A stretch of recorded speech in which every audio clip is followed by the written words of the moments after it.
speak out at any point, speak out। آپ کو بولنا چاہیے کہ یہ انجسٹس ہے, یہ ڈسکریمنیشن ہے, یہ غلط ہو رہا ہے. اس سے کیا ہوگا کہ لوگوں کا حق مارا جائے گا, لوگ اس سے متاثر ہوں گے.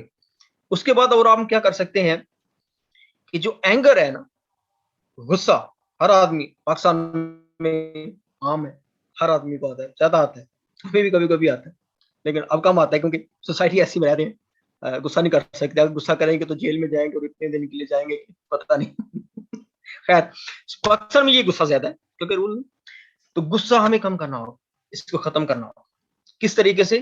جیسے ہمیں اسلام نے بتایا, اگر کھڑے ہیں بیٹھ جائیں, پانی کا گلاس پی لیں, لا حول ولا قوت پڑھ لیں, اللہ کا ذکر کریں, اپنے غصے کو کنٹرول کرنا ہے. اور اس کے بعد اور بہت ساری چیزیں ہیں, مثلا کہ آپ نے لوگوں میں ایک ایسا تعلق قائم کرنا ہے کہ لوگوں کو یہ محسوس ہو کہ آپ ان سے ہر معاملے میں کم آپ کے پاس کم نالج ہے. ہمارے ہاں کیا ہے کہ کسی کے پاس تھوڑا سا نالج تو پتہ نہیں, ہم جیسے لوگوں کے پاس ہوتا تو نہیں ہے, تو وہ کیا کرتے ہیں, وہ برن آؤٹ ہو جاتے ہیں, وہ ایسے اچھل جاتے ہیں کہ پتہ نہیں ہمارے پاس کیا ہے. تو لوگوں کو آپ بتائیں کہ نہیں, ہم کچھ نہیں جانتے, آپ سب کچھ جانتے ہیں.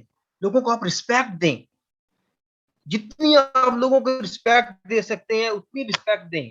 آپ لوگوں کو کہیں کہ نہیں, you are very important, I am not, you are very important.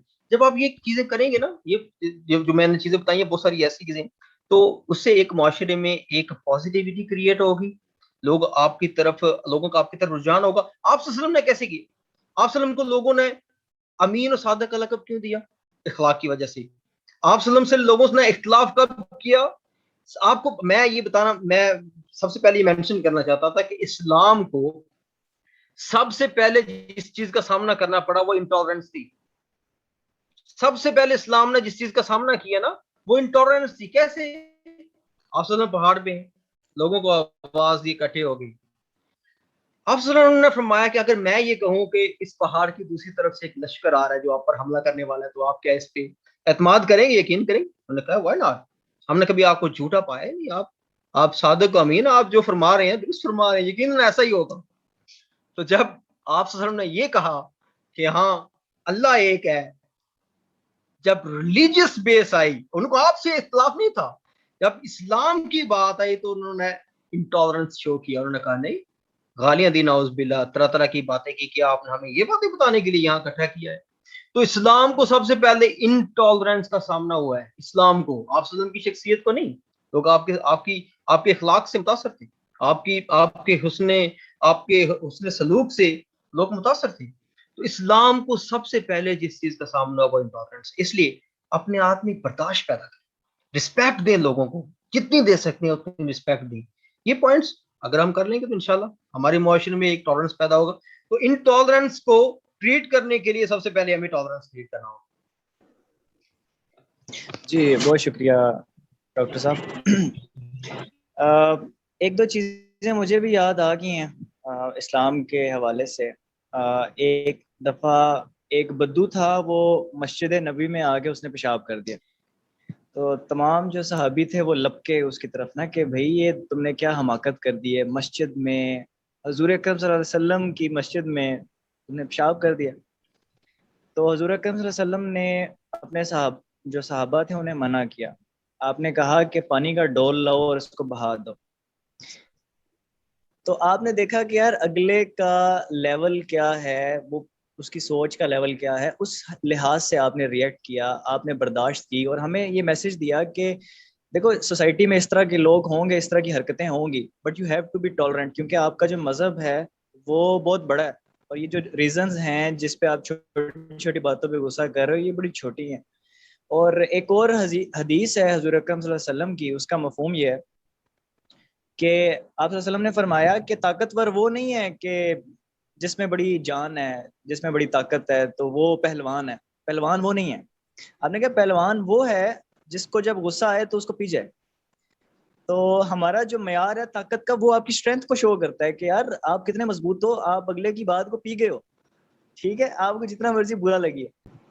اچھا جی, چلیں جی, بہت شکریہ ڈاکٹر کاشف صاحب. سر آپ نے ہمیں وقت دیا, اور ڈاکٹر نظامی صاحب کا بہت شکریہ، اور تمام پارٹیسپینٹس کا بہت بہت شکریہ. آپ لوگوں نے اتنا قیمتی وقت نکالا، آپ لوگ ہمارے ویبینارز میں شامل ہوتے ہیں. اور ہمارا یوٹیوب پہ چینل ہے انشاءاللہ، وہاں یہ اپلوڈ ہوگا کلک اینڈ ہیلپ ایجوکیشن کے نام سے، تو آپ اس کو بھی جا کے دیکھ سکتے ہیں، اور بہت سے لوگ ہمیں یوٹیوب پہ دیکھیں گے. تو یہ ویبینار کا سلسلہ انشاءاللہ جاری رہے گا. اور ڈاکٹر صاحب آپ کو ہم مزید بھی ہم چاہیں گے کہ آپ مزید بھی ہمارے ویبینارز کا حصہ بنتے رہیں. تمام پارٹیسپینٹس کا، انتظامیہ کا بہت بہت شکریہ. مجھے اپنی دعاؤں میں یاد رکھیے گا. السلام علیکم ورحمۃ اللہ وبرکاتہ.